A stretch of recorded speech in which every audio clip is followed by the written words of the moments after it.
and FY27 conference call of Supreme Petrochem Limited. As a reminder, all participant lines will be in the listen-only mode, and there will be an opportunity for you to ask questions after the presentation concludes. Should you need assistance during the call, please signal an operator by pressing star, then 0 on your touchtone phone. I now hand the conference over to Ms. Purvangi Jain from Petrochem Advisors. Thank you, and over to you, ma'am. Thank you. Good evening, everyone, and a very warm welcome to all of you. My name is Purvangi Jain from Petrochem Advisors. We represent the investor relations of Supreme Petrochem Limited. On behalf of the company, I would like to thank you all for participating in the company's earnings call for the first quarter of the financial year 2027. Before we begin, let me mention a quick cautionary statement. Some of the statements made in today's earnings call may be forward-looking in nature. Such forward-looking statements are subject to risk and uncertainties, which could cause actual results to differ from those anticipated. Such statements are based on management's belief as well as assumptions made by and information currently available to the management. Audiences are cautioned not to place any undue reliance on these forward-looking statements in making any investment decision. The purpose of today's earnings conference call is purely to educate and bring awareness about the company's fundamental business and financial performance for the quarter under review. Now let me introduce you to the management participating with us in today's earnings call. We have with us Mr. Rakesh Nair, Executive Director and CFO, Mr. Dilip Devle, AVP of Finance and Accounts, and Mr. D.N. Mishra, Company Secretary. Without any further delay, I request Mr. Rakesh Nair to start with his opening remarks. Thank you, and over to you, sir. Thank you, Purvangi. Good afternoon, everyone. It's a pleasure to welcome you to the earnings conference call for the first quarter of the FY2027. On a standalone basis, the revenue from the operations for the first quarter stood at INR 1693 crores, reflecting a growth of 22% year-on-year basis. The revenue growth, despite lower volume sales, is mainly on account of significant increase in the raw material prices due to conflict in West Asia. The operating EBITDA stood at rupees 331 crores, reflecting a strong growth of 188% year-on-year, with operating EBITDA margins improving to 19.53%. The total EBITDA, including other income, stood at rupees 348 crores, with margins of 20.3%. The net profit after tax was at rupees 236 crores, with a PAT margin of 13.96% for the quarter. Wider delta in the international markets between styrene monomer and downstream products helped the company get these results. On the operational front, the sales volume of manufactured products stood at 70,842 metric tons during the first quarter, as compared to 93,853 metric tons in the corresponding quarter of the previous year. Thus, there was a decline of 24.5% in this quarter in the sales volumes of the company. The decline in volumes was primarily on account of negligible exports due to West Asia crisis and subdued demand from the non-OEM segment in this quarter. During the quarter, geopolitical tensions in West Asia and the disruptions of cargo movement through the Strait of Hormuz led to significant interruption in liquid and container shipments from the Gulf region.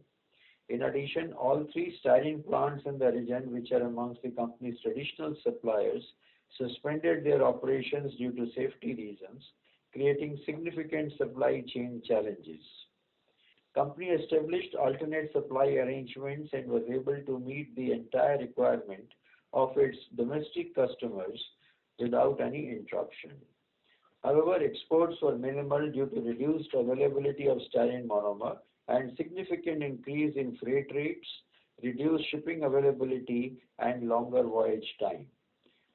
On the raw material front, styrene monomer prices in the international markets remained elevated during most of the quarter and softened briefly towards the end of June. However, the renewed escalation of hostilities in West Asia has once again resulted in an increase in styrene monomer prices. Further, the temporary suspension of import duties on commodity polymers introduced to offset the impact of high import costs led to unnecessarily increased imports, resulting in erosion of market share for domestic producers. With regard to our expansion projects, we have successfully completed the phase 2 expansion of our EPS capacity. We have also initiated project for a new line of wide width XPS board with a capacity of 150,000 cubic meters, along with the expansion of our compounding capacity from 50,000 tons per annum to 80,000 tons per annum.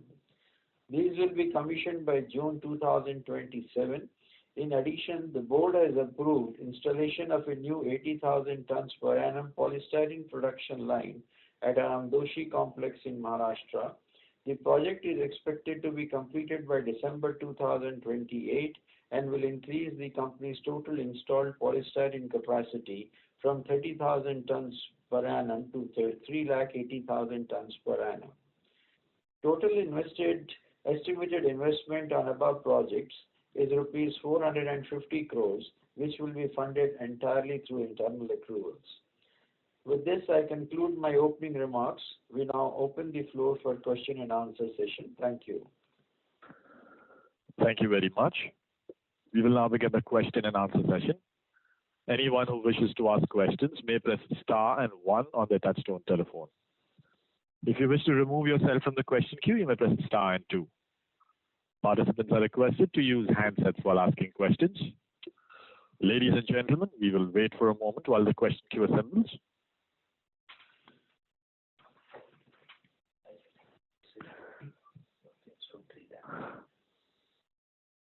The first question is from Nirav Chimudia from Anvil Wealth. Please go ahead. Yes, sir. Good afternoon. So I have a few questions to ask. Sir, first is on the opening remarks where you mentioned that there were some of the styrene plants, big styrene plants suspended their operations due to safety reasons. So just wanted to understand from you, like on the demand side, how was the situation? Like, were the customers willing to take the material at the higher prices too? And because let's say there was an disruption in terms of availability of raw material, how were the import situation in the recent months in the domestic market?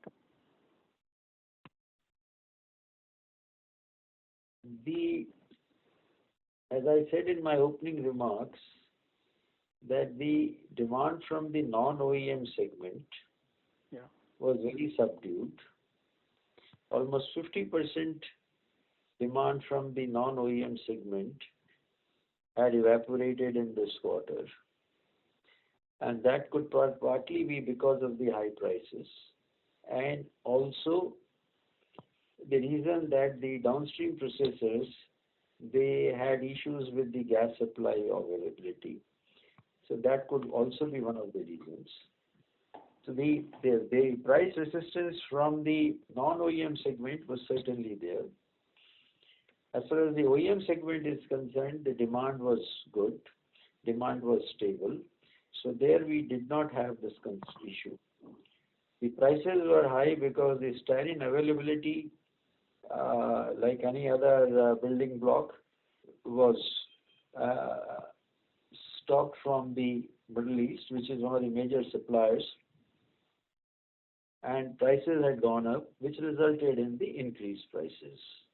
Now, as far as imports are concerned, the import data is not, authentic import data is not available after the government issued a notification in March, making the publication of import data a crime. So, but unofficially from the market sources, what we get to know is that around 20,000 tons of polystyrene was imported in this quarter. Okay. So, like whatever has been the volume fall which we have seen this quarter is predominantly or entirely the effect of the non-OE polystyrene volumes, and the OE polystyrene volumes were possibly at the similar levels or would have seen some growth, correct? Marginally, they were better in the sense, but then it's the non-OE sector as well as the exports. Because the exports were absolutely down. We exported barely around 10-12% of what we normally export in a quarter. Correct. So, sir, like based on your experience of various disruptions and cycles in the past, how has been a situation different this time? Because let's say in the earlier cycles also, say with this sort of disruptions which is currently ongoing, what's your experience in terms of the recovery part in the situation where the disruptions are sorted out? So if you can share your thoughts here, that would be very helpful. It's actually something not like what has happened in the past. It is entirely a different situation because in the past, some plants may shut down because of some force majeure conditions, breakdown, other things. There could be very small constraints of in supply chain, but here it is a prolonged and from full region. It is not one plant, one source, but it is a full region from where the material is not coming in. And even during COVID times, this situation was not there. This is entirely a different scenario, not comparable to the past events at all. Correct. So just to take the things forward from here, so let's say in terms of our strategy, what could be our strategy to improve our volumes in quarters to come, A, and B, let's say apart from this abnormal situation which is currently there, for the newly expanded capacity also where we have announced an 80,000 tons of expansion, what could be the demand drivers going forward? So let's say, are there newer applications which are coming up, or you believe that the growth will predominantly come from more volumes from the existing applications only? Predominantly, the country is moving towards the exports. All appliance manufacturers are setting up big capacities for exports also and under PLI scheme as well. And we already during the peak months, we find that we are using our capacity to the fullest extent. And if we have to grow in the export markets also, we need additional capacity, particularly during the 3 to 6 months period of the high demand period. So the demand growth is what is leading us to build additional capacity now. Perfect.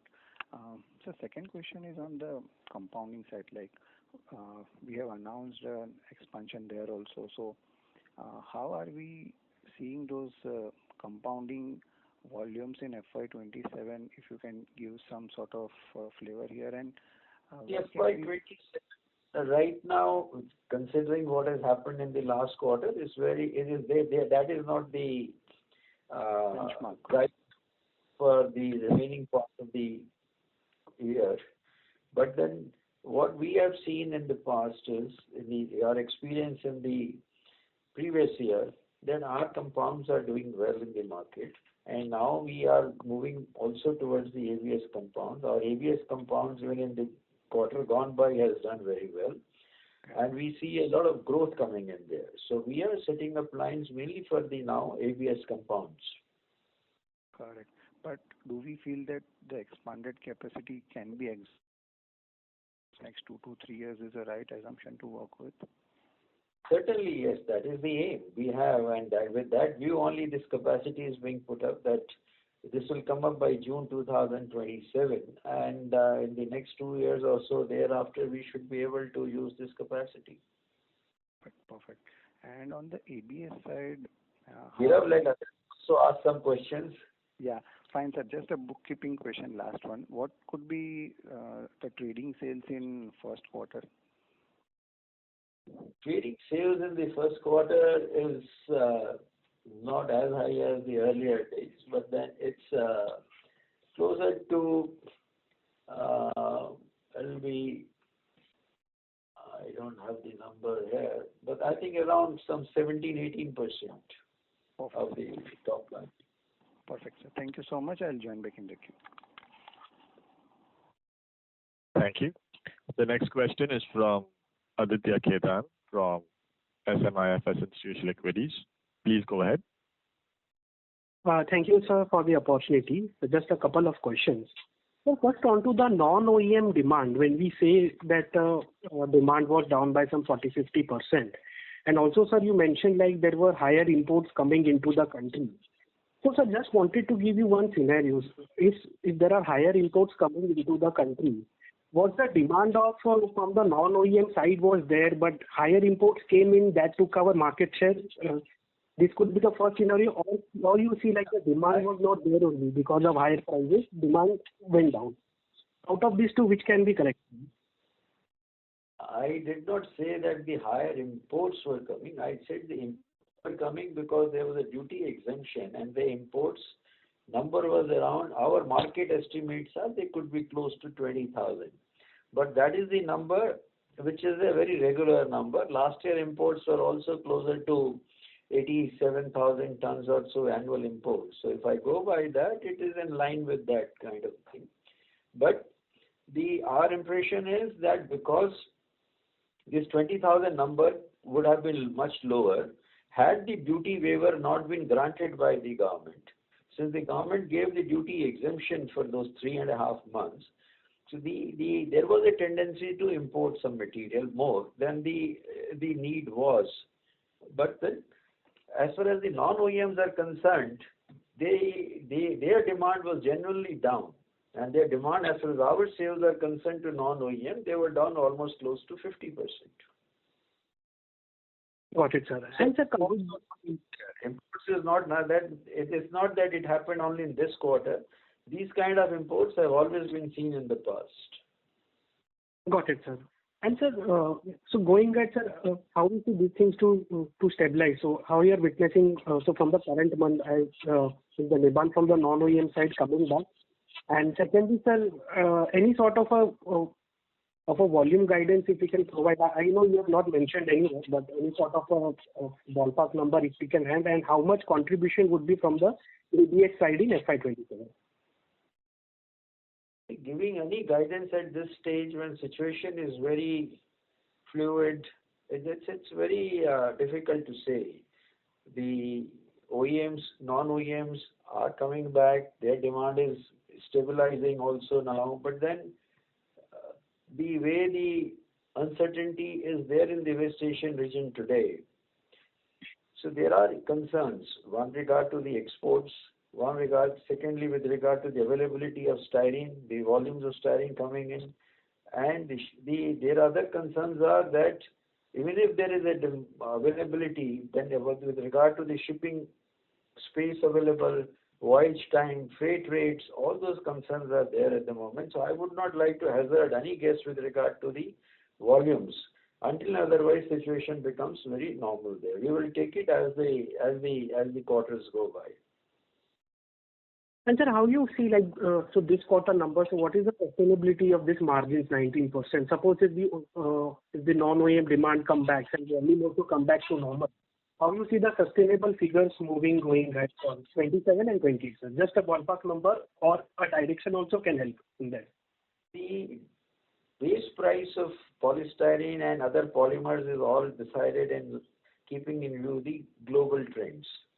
If global deltas are strong, so we also will have better margins. If global deltas are weak or they are back to the normal, so it will be the normal margins for us. So this margin which has come in, this is like an aberration because of the global deltas are very, very strong. From $200 for GP, the global deltas had gone up plus 300 plus.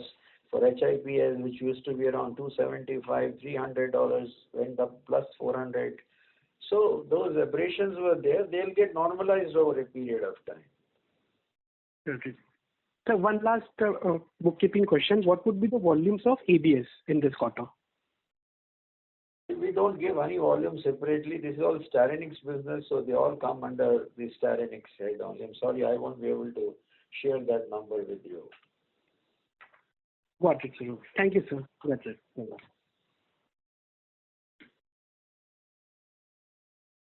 Thank you. The next question is from Disha Shamdea from Trinetra Asset Managers. Please go ahead. Am I audible, sir?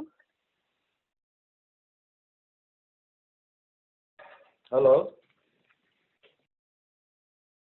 Hello? Am I audible? No, your voice is not clear. I'll try to speak louder, sir.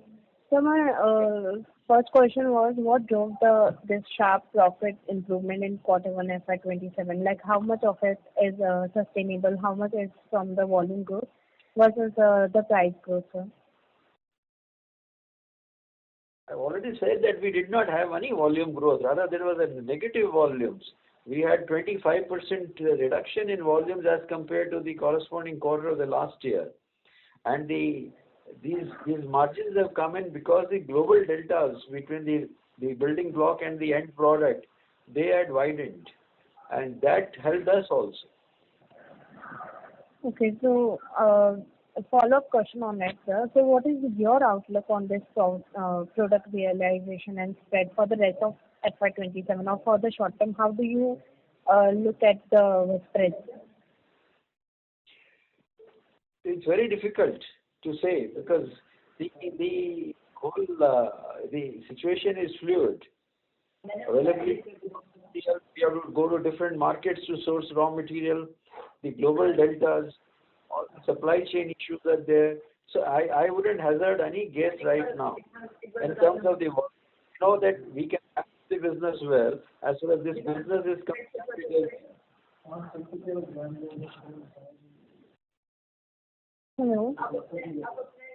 There's some disturbance coming in from your line, please.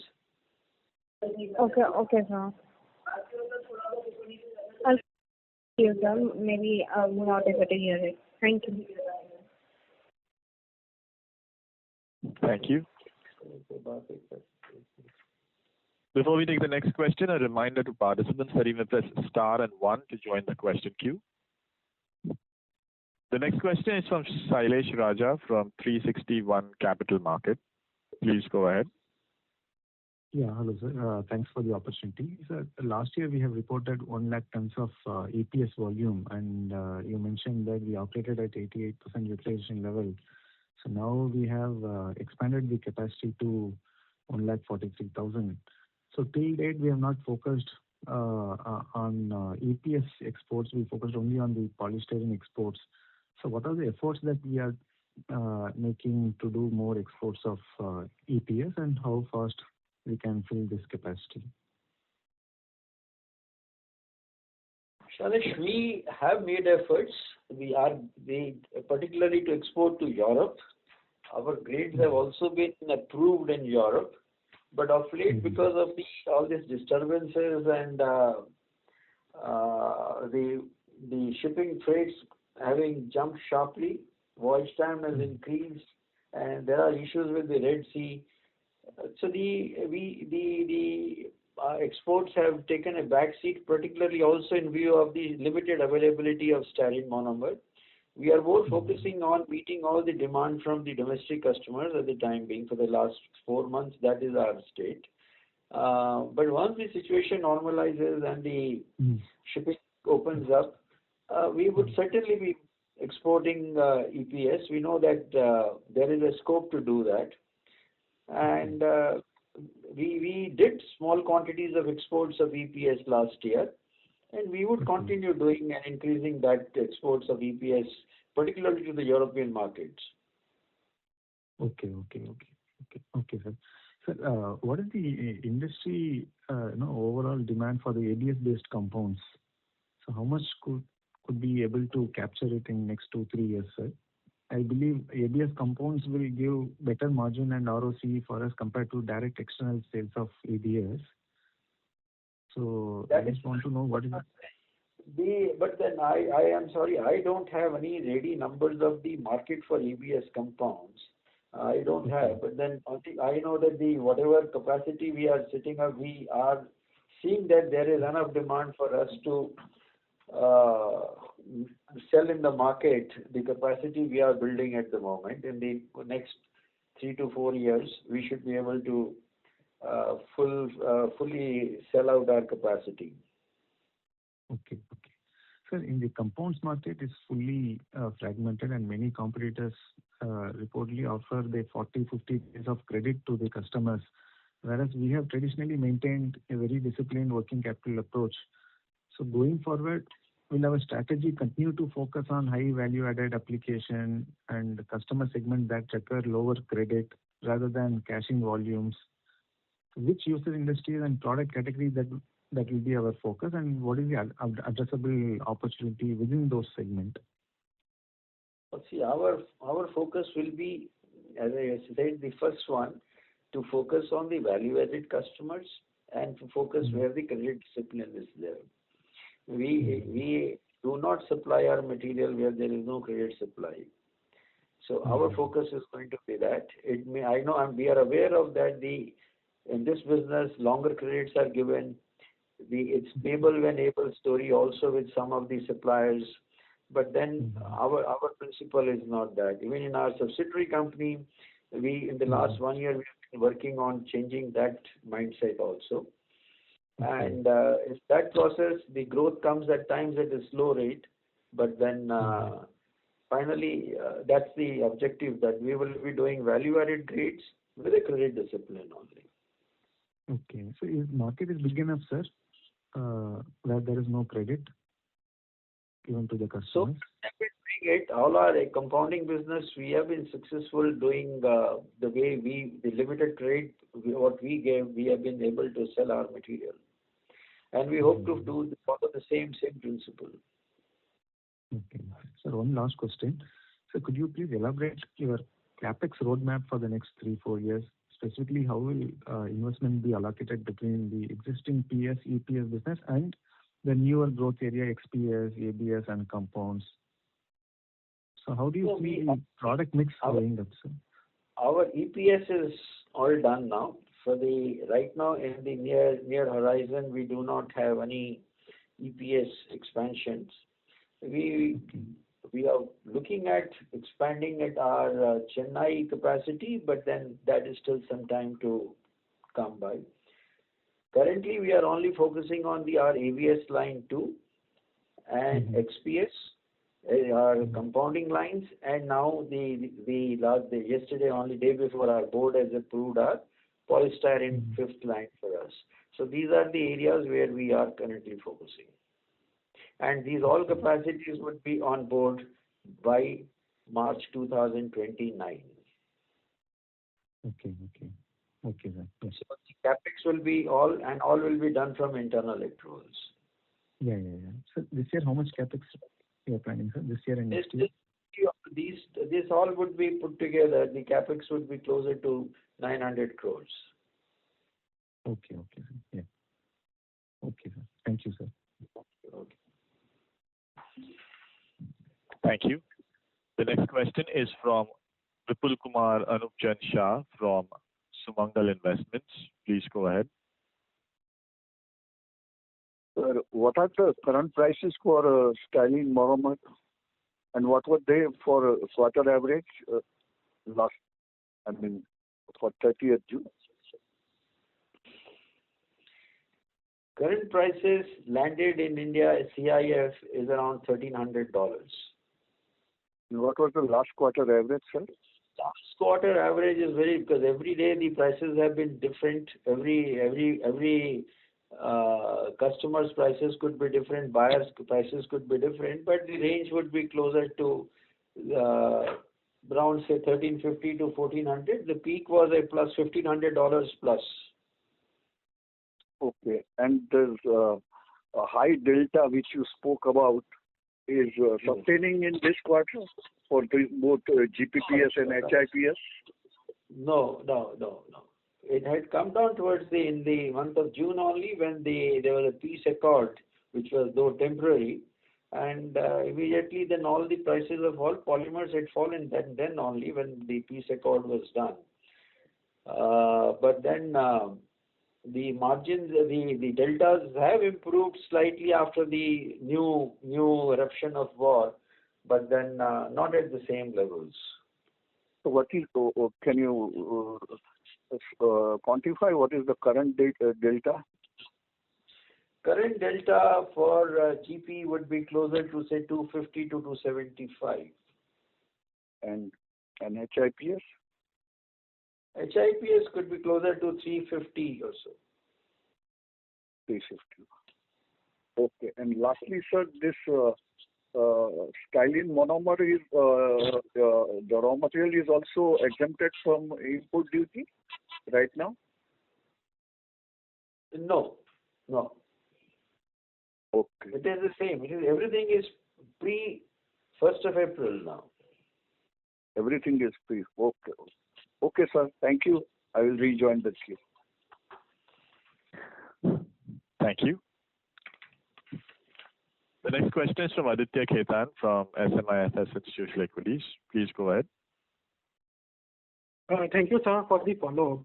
Sir, onto the capex part, you mentioned some 900 crore odd capex for all these expansion. So does this include the XPS capacity, like from 72,000 meter cube to 1,25,000 we announced? But our earlier plan was to take it to around 1.72 lakh meter cube. Does this consist number of that capex of that full or this is only of this phase 1 which we are doing? Come again. See, the XPS, I said that we are setting up a new line of 150,000 cubic meters of the wide width board now. And that cost is included in the 900 crores. Okay.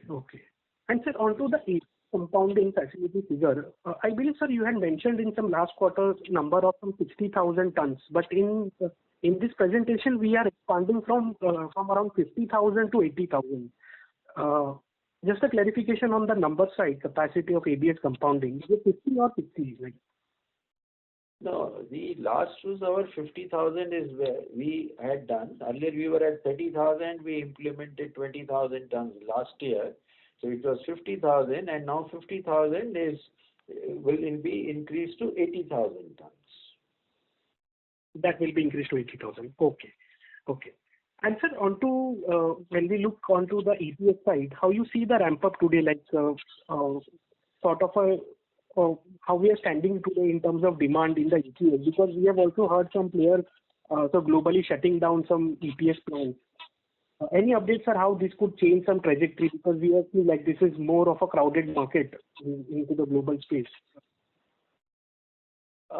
It's not very crowded in the global. It's crowded, of course, in China, and the demand in India will grow, particularly with regard to the energy efficient buildings for cold storages, cold supply chain, and construction.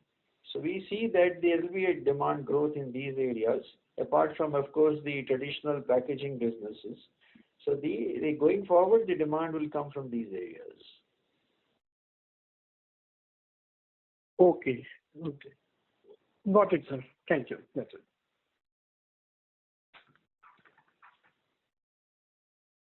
Thank you. Before we take the next question, a reminder to participants that you may press star and 1 to join the question queue. Ladies and gentlemen, to ask questions, please press star and 1. The next question is from Santosh Keshri from SKKHUF. Please go ahead. Thank you for giving me a chance. So, sir, I have a question regarding the growth that we saw vis-a-vis the industry growth. So, did the industry also grow in the similar way, or we grew faster? Degrowth. So, we had a degrowth lesser than the industry, or it was at par with the industry? At par with the industry, I would say, because our estimates are that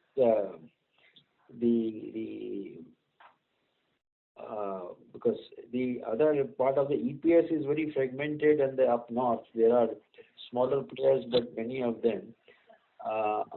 So there, of course, our degrowth has been lesser. But then, as far as polystyrene is concerned, we feel that the industry also degrew at the same rate as what we have done it.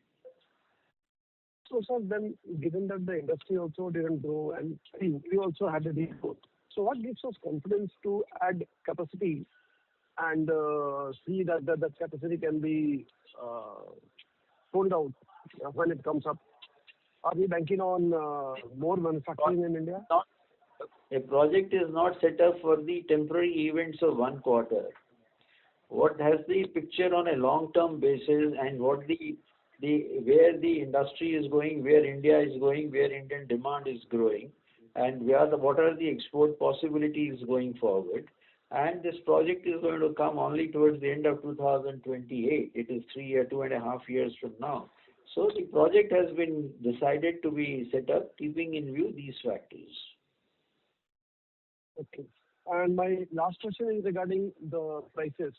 So the prices in terms of our products being sold were in line with the industry sales prices, or we had some specialty product and that's why our sale prices or realization were higher? We have certain specialized grades. They always fetch us better prices than the industry prices. Okay. Thank you so much. Thank you. Participants who wish to ask questions may press star and 1. The next question is from Sahil Sen, who's an individual investor. Please go ahead. Hello. Sahil, if you're on a hands-free, please request you to use the handset. We can't hear you very clearly. Hello, can you hear me now? Hello. Yeah.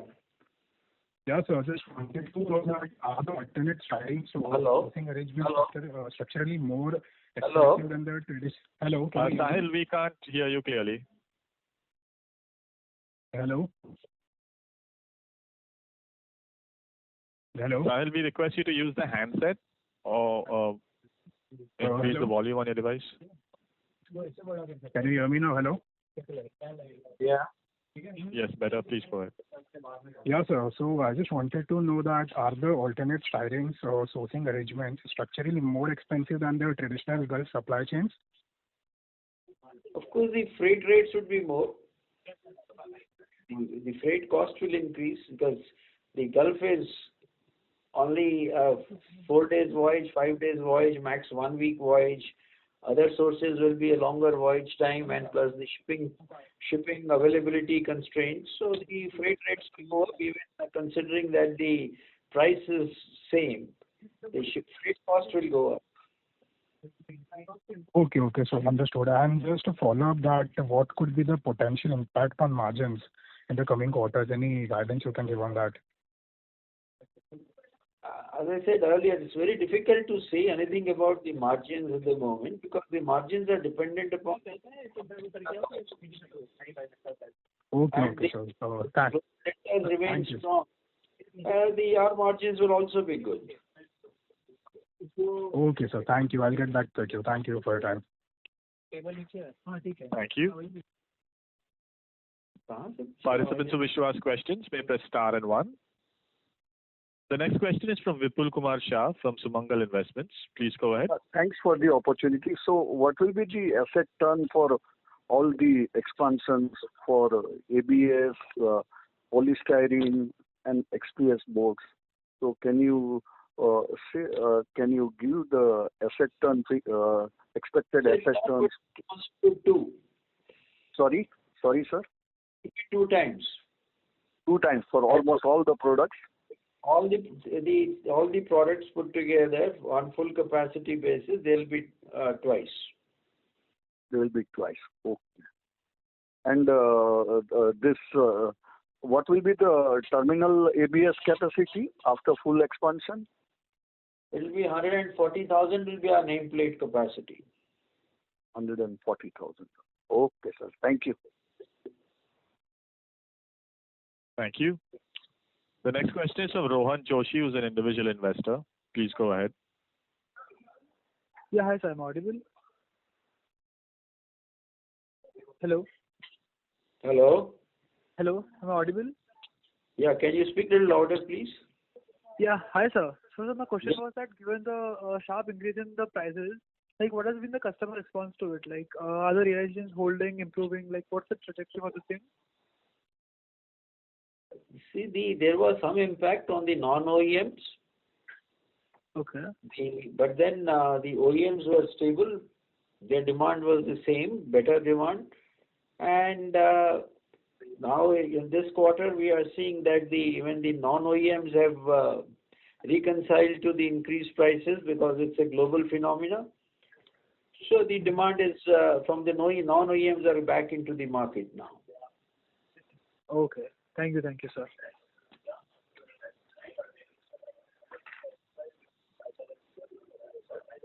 Thank you. Thank you, sir. Yeah. Participants who wish to ask questions, please press star and 1.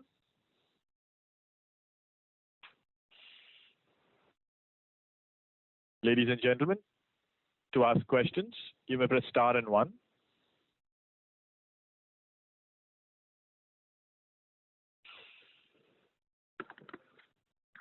Well, as there are no further questions, I'd like to hand the conference over to the management team for any closing comments. Yeah. Thank you all for participating in this earnings call. If you have any further questions or would like to know more about the company, please reach out to our investment relations managers at Valorum Advisors. Thank you. Thank you very much. On behalf of Supreme Petrochem Limited, that concludes this conference. Thank you for joining us, ladies and gentlemen. You may now disconnect your lines.